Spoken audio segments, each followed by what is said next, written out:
Good evening and welcome to our first English News Bulletin for the year. I'm Marisa Takala. Leading our bulletin tonight, 2024 is already packed with key events and the 50th Constitution anniversary is the most highlighted one for the year. BCN News spoke with Premier Honorable Dalton Tangilangi last week, who shared more about the government's plans for the year ahead. Here's Saraya Mangawa with more on this story. The government is steadfast on its what we have been working on from the past year, and especially dealing with our budget deficit and all other matters in hand, and develop purposes. We do have challenges, as you're all aware, especially the power, the lightning, the weather, and everything else that just set us back a little bit. But no, we're on track with some of the other things that we're working on. Premier Dalton Tangilangi also shared his greetings of the new year that he wishes to the people of Niue. All the best for the new year, everyone, and thank you for a nice, and I guess it's a smooth festive season, happenings and parties and that. I hope that everyone had a good time. As we mentioned before, it's a big year for us this year. If anything, I ask everyone for their support in what we're doing. Don't wait for us to tell you what to do. The village councils and every individual in each village, have a pride and take responsibility for your village. Meanwhile, the first sitting of the Niue Legislative Assembly for 2024 took place yesterday. The Premier, as Minister of Police, presented to the Whānau the Niue Sexual Offences Amendment Bill 2024 for its first reading and was referred to the Parliamentary Bills Committee. The Social Services Committee, Constitution Review Committee and House Committee also presented their reports. The chair of the Constitution Review Committee, Honorable Billy Talangi, presented and proposed a timeline when the Whānau Kepule can expect to discuss the proposed amendments, a process that is expected to take several months. Honorable Talangi said that with the approval and endorsement of the Whānau Kepule, the public referendum may possibly take place at the same time as the village council election in August. One motion was presented by Common Role Member Honorable Olaf Doveve Jacobson, seeking the support of the Assembly to call on Premier Tangilangi to put in place a proper and legal process for the appointment of MAMs or members assisting a minister until the necessary changes are made to reflect in the Constitution of Niue 1974. The motion was defeated. I'm Sarai Mangawa, and this is your BCN News. The power outage and power rationing over the past week has raised major concerns over the capacity of our power stations to cater to the whole island. Infrastructure Minister Honorable Crossley Tatui provided more updates on the issue. Here's Esther Pavihi with more. The Minister for Infrastructure, Honorable Crossley Tatui, has apologized to the public on the recent power outage and the power rationing experienced on the island for the past 2 weeks. The damaged generators have now been repaired by a team that arrived from New Zealand last week. However, the Minister has continued to advise the public to reduce their energy consumption in their homes, their workplaces and businesses as the demand has increased dramatically. Fortunately, we're able to secure professional services, technical services from New Zealand at the end of last week, and we're able to restore repairs to the damaged generators. Hence, we're now almost back to normal. But in saying that, the important advice I received from my advisors is for the public to continue to lighten the loads of their consumption in the homes, in the workplaces, in the businesses, as the demand has increased dramatically. The Director of Utilities, Clinton Chapman, says their immediate task is to get a fourth generator to assist the three that they have right now. There are also issues with the Tesla batteries, solar batteries, that were damaged in November last year due to another lightning storm. Chapman says that they are currently working with Tesla and are hoping to bring a team to the island sooner rather than later to put back online the battery system, providing solar power to the grid. Our immediate task is to get a fourth generator available to assist to the 3 that we do have right now. So we've still, that's an ongoing task. We may have to make do with the ones that we do have until we can get the one that we have in New Zealand that's under service. The sooner we get that back, the more secure our old station will be. In the meantime, we have worked with Tesla. We're hoping for them to arrive here sooner rather than later to put back online the battery system. Meanwhile, Honourable Crosley Tatui has also confirmed to BCN News that the commissioning of the new power station remains in place and scheduled for March. The strategy to commission the new powerhouse by March still remains in place. And the month of February is very important, very critical for the government as well to ensure that we have allocated or assigned a special team to concentrate on, tidying up the loose ends that we had left for a while to many of the implications, lack of resources, capacity, etc. So I hope things will fall into place and to enable us to successfully commission the new powerhouse in March. Power has now been fully restored throughout the island. Esther Pavihi for BCN News. A medevac arrived on the island yesterday to evacuate a female patient. BCN News understands the patient had underlying conditions and had to be airlifted and has now been admitted to the Middlemore Hospital. She was also a COVID patient. This was the first medevac of the year.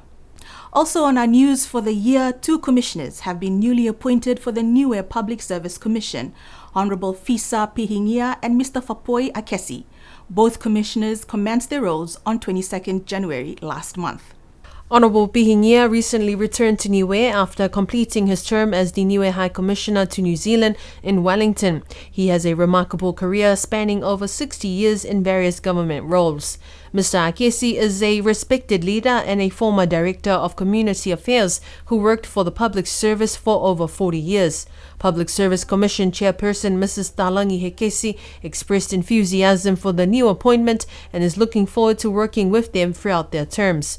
The Commission also extends their gratitude to former Commissioners, Mrs. Victoria Posimani Kalauni, who completed her term in June 2023, and Mr. Gerard Heko, who completed his term at the beginning of January this year. In the first sitting of the Fono Ekepuli yesterday, the serious issue of vaping was highlighted amongst children, especially in the easy accessibility of vapes. In addressing the Assembly yesterday, HIPA strongly stated that more needs to be done to tackle the serious issue of vaping amongst our youths. Social Services Committee member Ian Hipa says vaping has become a major problem in Niue, sharing statistics from the principal of Niue High School in 2021. Statistics provided by the principal of Niue High School from 2021, 4 students, 2022, 5 students, 2023, 7 students, noting that figures are increasing. Poses a lot of tough decisions to be made. Required data collection as background as space to offset the work. Establishing of campaigns and other platforms to assist with the work. Reviving of Muia Alola program. Focus on look after our young generation. Concerns around children at ECE imitating vaping. Like the UNG agree to prohibit vape. Making the issue more convincing, presenting to the public. HIPA spoke on regulations regarding vaping with a presentation of 6 recommendations also. Make regulations to clearly classify application of tariff for certain products.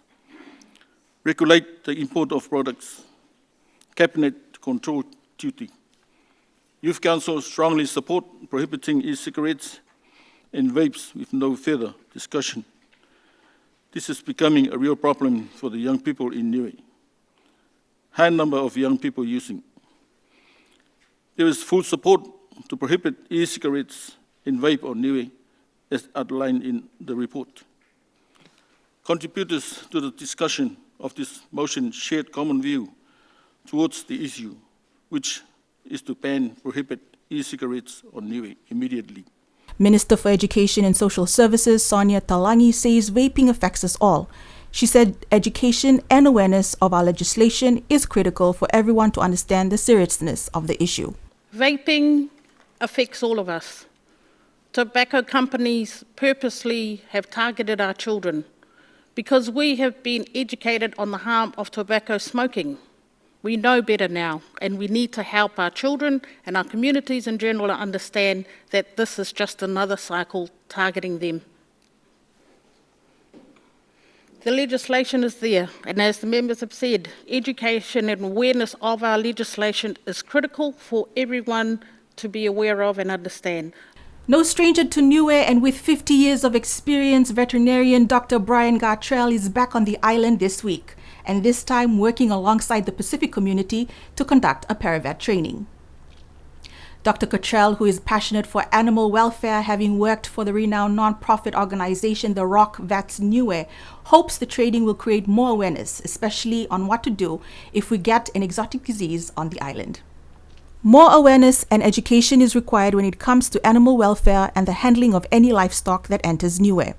These were the sentiments shared by Dr. Brian Gartrell during a 4-day risk assessment, emergency response plan, and paravet training held this week. We've done disease incursion, in other words, what we do if we get an exotic disease on the island, what the principles of importation and the risk, and for the next 2 days we're doing paravet training, which is a course run through SPC, and it is to train up personnel here on the island that are capable of doing majority of the work. There are first responders if there is a disease. Pacific Heads of Veterinary and Animal Production Services Network at the Pacific Community, Eleanor Salele, says it was a great opportunity to team up with Niue Rock Vets and to have the guidance of a well-known vet as Dr. Brian. She explained on the duration of the course. But the paravet training course is a 16 weeks long training course, and it's usually done through distance flexible learning. So apparently that's a great system that we have here, and Niue is very lucky to have Dr. Brian on board and collaborating with us on the delivery of this training. Yeah. This was also an import risk analysis training focused on identifying internal and external risks of imported live animals and products, and that Niue is protected from any exotic diseases reaching the island. Animal welfare is paramount for me as a veterinary surgeon, and over the last 50 years it's been my main bugbear. And I think really what we've got to do is education as far as why people have animals, how to look after those animals if they do have them, how to look after those animals so there is no welfare issue and no disease issue, because if, say, those animals are being kept for a food source, then the end result of them is they will be used as human food, and we don't want diseases passing from animal to man. So animal welfare encompasses the production, it encompasses the quality of life of an animal, and it also encompasses how we are recommended to look after them. Participants in the training included livestock officers, biosecurity officers, and meat inspectors, which was organized by the Pacific Community with funding from the European Union. The Australia High Commission hosted a special event on Monday at their residence in Tapeo, an event bringing together past, present, and current alumni and students of the Australian scholarships to empower and enrich a prosperous future. Here's Saraya Mangoa with more on this story. This year, there are 2 graduates who studied both in Fiji, one in the health sector and the other with the power sector. BCN News spoke with the Australia High Commissioner to Niue, Her Excellency Katie Stewart, who shared more. We're incredibly proud of our Australia Awards alumni. We've invited our newest graduates and current students and all the other alumni who have been studying up many years to help build this wonderful country of Niue. And it's a great celebration really of what they've achieved. Some very brave people who have persevered at their studies, left Niue, studied hard and come back and then contribute those skills and knowledge to this beautiful country. Despite having no applications for the scholarships this year, Katie encourages those who are interested to apply. We haven't had anyone uptake our scholarships this year. We have 4 current students studying, and they're in the Pacific. The reason we do Australia Awards in the Pacific is because we think it's a good opportunity to get people to network in the Pacific and come back to Niue. We have one Masters Award that is held in Australia, and people can study a variety of areas, generally skill priorities, professional skill priorities for Niue. Applications are currently open for the Australia Awards Pacific Scholarships intake for 2025 and will close at the end of March next month. A group of secondary school boys from Rosmini College in New Zealand were on the island last week as part of a Niue tourism initiative. The group included 10 students, both from years 12 and 13, and 2 teachers. All students are part of a subject called outdoor education. Here's Saraya Mangoa with more on this story. BCN News spoke with Niue tourism salesperson in New Zealand, Mrs. Sarah Porter, last Thursday, who shared more insights of the school trip. Priority for tourism has been to look at our shoulder seasons, the low seasons, outside of when the peak season for tourism is. We're sort of trialling with this gorgeous group of boys to bring over school groups and look at some of the amazing activities that they can do here in Niue. The group experienced a traditional umu making last Thursday at Lialangi, facilitated by the Lakapa youth. When asked what's one key takeaway from this trip, Deputy Head Boy of Rosmini College, Ethan Mikulski, said he will be taking back the generosity of the people. Definitely the generosity and the love and the sharing of the people of Niue. Upon our arrival, we were greeted by Kupa Mary and with coconut juice. It was just so refreshing, and coming off the flight being really humid. So definitely taking that sort of that gratitude home, and to my family and to the people of our school, just being exactly like that. The group returned to New Zealand last Friday. Sarai Mangawa, BCN News. Good news to all our BCN viewers and followers on social media. You can now officially access Radio Sunshine live on our TV Niue website by clicking on the link www.tvniue.com. The Radio Sunshine icon should pop up once you have clicked on the link on the main page of our website. The hardworking BCN team always strives to provide an easier and more convenient way of accessing your favorite station, no matter where you are in the world, from any device, whether it's an Android phone, iPhone, or laptop.